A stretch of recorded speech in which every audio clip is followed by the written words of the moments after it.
শুভেচ্ছা এবং প্রথমে আমি ধন্যবাদ জানাই যারা আজকে ঢাকা রিভিউ দায়রা যে আয়োজন এবং একই সঙ্গে কৃতজ্ঞতা জানাই ডক্টর মুস্তাক খানকে, কারণ তিনি বোধহয় এই আলোচনা অনেক অভ্যুত্থানের আগে থেকেই করে যাচ্ছিলেন যে রাজনৈতিক বন্দোবস্তটা কি এবং সেটা কেন পরিবর্তন হওয়া দরকার এবং সেই পরিবর্তনের শর্তগুলো কিভাবে বাংলাদেশে তৈরি হচ্ছিল। এবং আমরা কয়েকজন আছি যারা আগে থেকেই এইভাবেই, আমি নিজে ওনার এই চিন্তা দ্বারা প্রভাবিত ছিলাম, কিন্তু তারও মধ্যে অনেকগুলো ঘটনায় যে অংশগ্রহণ, বিশেষত 2015 সালের যে নো ভ্যাট আন্দোলন প্রাইভেট বিশ্ববিদ্যালয়ের শিক্ষার্থীদের উপর, সেটা সফলতা থেকে একটা ধারণা জন্মালো যে এই ধরনের মুভমেন্ট হতে পারে সংগঠন ছাড়া। সংগঠনগুলো এসেছিল পরে, তারপর 18 সালের যে কোটা সংস্কার আন্দোলন, সড়ক নিরাপত্তা আন্দোলন এবং সেই ধারায় 2024-এর যে বৈষম্য বিরোধী আন্দোলন। দেখেন, কোটা থেকে সংস্কার থেকে বৈষম্য বিরোধিতায় একটা রাজনৈতিক দার্শনিক উত্তরণ দেখা যাচ্ছে এবং এর মধ্যে তারা একটা লেজিটিমেসি অর্জন করে ফেলছে যে এরাই আন্দোলনের শক্তি। কিন্তু কিছু কন্ট্রাডিকশন দেখা যায় বা প্রশ্ন তৈরি হয়ে যায় এই 2024-এর ঘটনায়। যেমন যারাই আন্দোলনের নেতৃত্ব দিল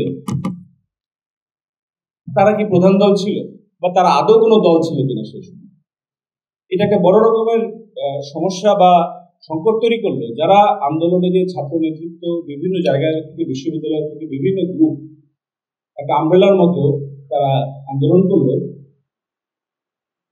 তারা ওই সময় দেশে কোনো রাজনৈতিক শক্তি না, মানে দলীয় সংগঠন তাদের নাই। এটা অভ্যুত্থানের পরে একটা সংকট তৈরি করলো। যারা অভ্যুত্থানের নেতৃত্ব দিল তারা সরকারেরও খুবই ভগ্নাংশ এবং রিফর্ম কার্যক্রমেও সামর্থ্য তাদের অতি কম, কিন্তু দেশে একটা পুরোনো বিরাট রাজনৈতিক শক্তি বা বন্দোবস্ত রয়ে গেছে। আমরা বলছি অভ্যুত্থান বিজয় হয়েছে, কিন্তু অভ্যুত্থানের ধ্যান ধারণা, নেতৃত্ব, তার প্রাধান্য, তার হেজিমনি বা তার ডমিনেন্স কোনোটাই কিন্তু ওই অর্থে কায়েম হয়নি। এখনো পুরনো ধ্যান ধারণার দর্শন থেকে অভ্যুত্থানের চিন্তাকে প্রশ্ন করা হচ্ছে, অভ্যুত্থানের নেতৃত্বের লেজিটিমেসি প্রশ্ন করা হচ্ছে। কারণ একটা ফ্যাসিস্ট শক্তি বা নেটওয়ার্ক সেটা দুর্বল হয়েছে বা তার মুন্ডুটা দেশের বাইরে চলে গেছে, পুরো ঘরটা দেশে রয়ে গেছে এবং তার যে রাজনৈতিক ভাষা, তার যে যুক্তি, সেই যুক্তি দেশের আরেকটি বড় প্রধান দল অনেক ক্ষেত্রে গ্রহণ করছে, একইভাবে তাদেরকে প্রশ্নবিদ্ধ করছে। সেটা অভ্যুত্থানের অনেক স্পিরিটকে, অভ্যুত্থান পরবর্তী সরকারকে, এমনকি অভ্যুত্থানের নেতৃত্বকেও। তাহলে আমরা যে বললাম নতুন বন্দোবস্ত করব, কিন্তু পুরোনো বন্দোবস্ত কিন্তু এই নতুন বন্দোবস্তকে প্রথম কয়েক মাসের মধ্যেই দারুণভাবে দুর্বল করে ফেলতে পারলো। এটা কেন ঘটলো?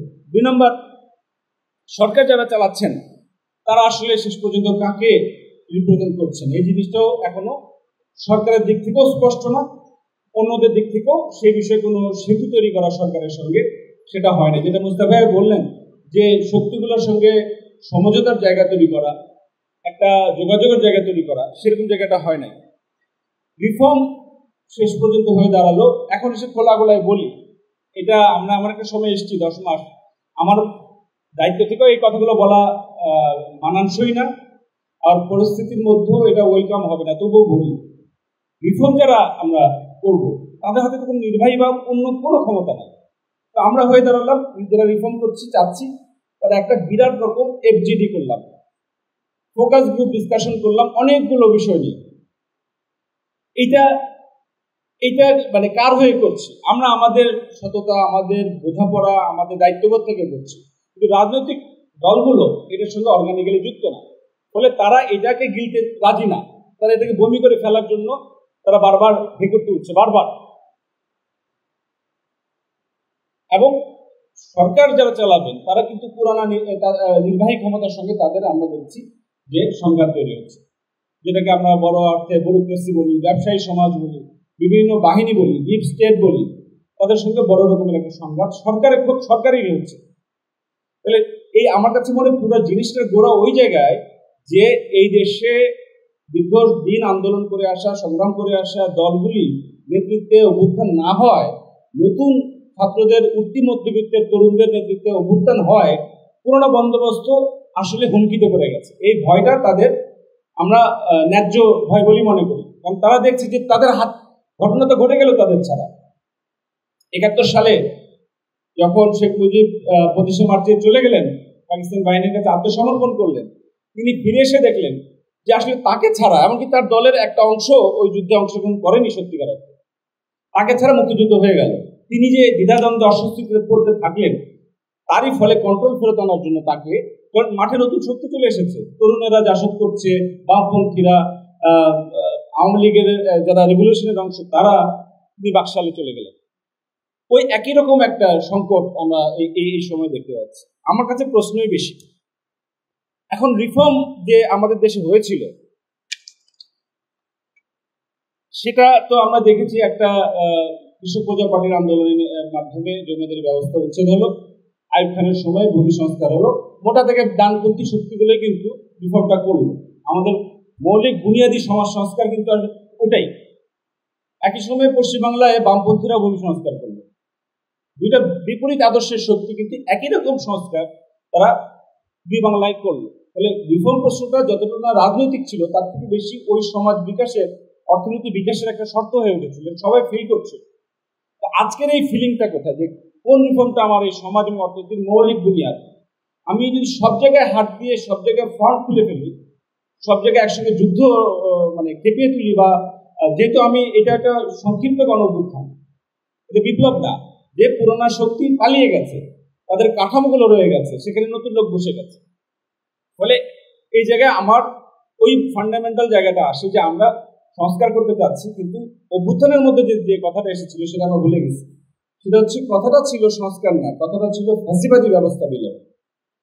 জুলাইয়ে আগস্টের 1, 2, 3 আগস্ট থেকে যে দাবি দাওয়াগুলো উঠেছিল, 9 দফা কি, বা 5 আগস্ট থেকে 10 আগস্ট, 15 আগস্ট, সেপ্টেম্বর মাস, এই কথাটা আগস্ট মাস জুড়ে ছিল ফ্যাসিবাদী ব্যবস্থা বিলোপ। তাহলে সেই ব্যবস্থা বিলোপের যে রূপরেখা, যেটা মুস্তাফের আলোচনায় এসছে বারবার, যে নতুন রাজনৈতিক বিন্যাস করা, পুরোনো শক্তি বিন্যাসকে ভেঙে দিয়ে নতুন শক্তি বিন্যাস করা, যেটা নিম্ন মধ্যবিত্ত, উচ্চ মধ্যবিত্ত, পেশাজীবী, শ্রমজীবী মানুষকে সাথে নিয়ে, সেটা না করে আমি যখন সংস্কারের জায়গাটা আসি, তখন হয়ে যায় ঘোড়ার আগে গাড়ি ঢুকে দেওয়ার মতো, যে এই রিফর্মের শক্তি আমার তৈরি হলো না, কারণ ফ্যাসিবাদী ব্যবস্থা আমরা বিলোপ করলাম না। সেটা আমাদের সংকটের একটা দ্বিতীয় বড় জায়গা। আমি যেটা বলে শেষ করি, সেটা হচ্ছে আমরা এখন নির্বাচন চাচ্ছি। আমাদের এখানে গণ অভ্যুত্থানের পরে, 69-এর গণ অভ্যুত্থানের পরে একটা নির্বাচন হয়েছিল।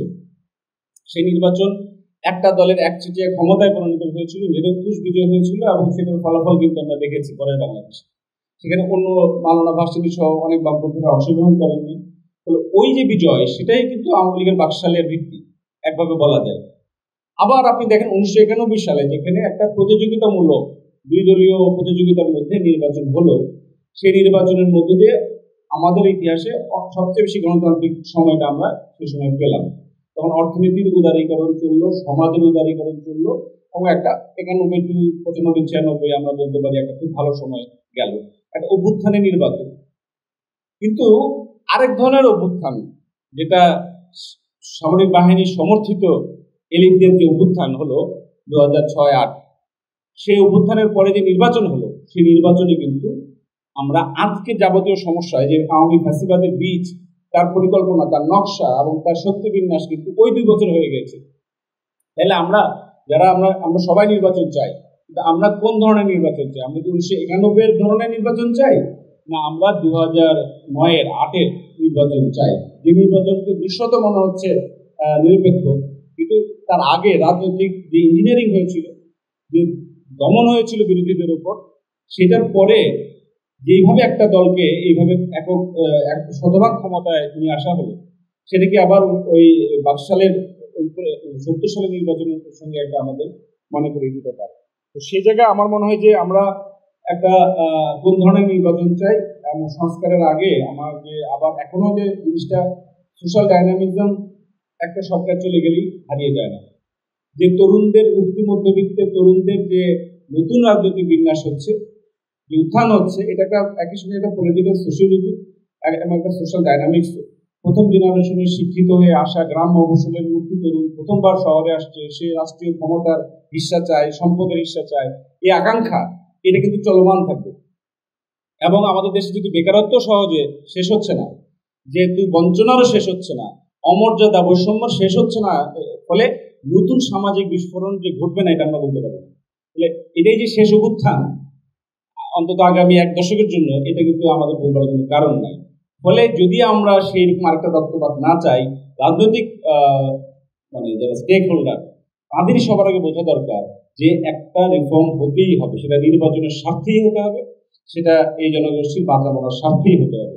বাংলাদেশ একটা ঐতিহাসিকভাবে সুযোগ পেয়েছে পরাশক্তির খপ্পর থেকে কিছুটা মানে আলগা করে, মুঠি আলগা করে দম নেওয়া, শ্বাস প্রশ্বাস নেওয়া, সেটা আবার আমরা ফিরে আসতে দিতে চাই না। এবং এটা আমাদের জন্য সব অর্থেই দেশের সঙ্গে বেইমানি হবে। যারা নির্বাচন চাইছেন কিন্তু অভ্যুত্থানের স্পিরিট চাইছেন না, যারা সেই প্রতিবেশীর আধিপত্যকে প্রধান সমস্যা মনে করছেন না, প্রতিদিন পুশিং হচ্ছে, প্রতিদিন অজস্র কর্মকাণ্ড হচ্ছে রাজনৈতিক জায়গা থেকে, প্রধান রাজনৈতিক জায়গাগুলো থেকে, কিন্তু এইসব বিষয়ে কথা নাই। এখন কথা হয়ে গেছে যে ইউনিট সরকারের ভুল তো অবশ্যই আছে, অনেক ভুলই আছে, কিন্তু আমরা বড় শত্রুকে নিয়ে মানে যে এলিফ্যান্ট ইন দ্য রুম তাকে নিয়ে কেন কথা বলবো? আমাদের রিফর্মের সঙ্গে, আমাদের পরিবর্তনের সঙ্গে কি সেটাও জড়িত না? বাংলাদেশ রাষ্ট্রটাকেও মুক্ত করা। ধন্যবাদ।